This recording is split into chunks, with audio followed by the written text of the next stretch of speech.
भाई।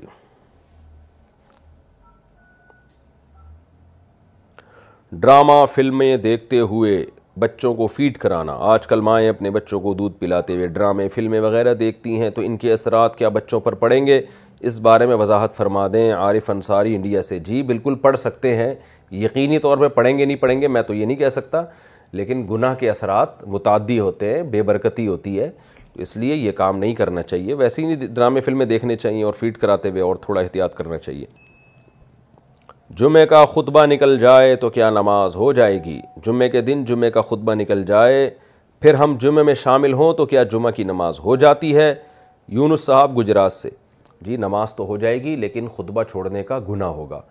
कुरान मजीद में अल्लाह ताला का इरशाद है, इज़ा नूदिया लिस्सलाति मिन यौमिल जुमुअति फस्अउ इला ज़िक्रिल्लाहि वज़रुल बैअ, कि जब जुम्मे की नमाज के लिए बुलाया जाए तो अल्लाह के ज़िक्र की तरफ दौड़ो। यहाँ ज़िक्र से मुराद खुतबा है। कुरान ने हुक्म दिया जुम्मे का खुतबा सुनने का, तो इसलिए गुनाह होगा बहुत सख्त, लेकिन नमाज हो जाएगी अगर खुतबा नहीं भी सुना। नापाक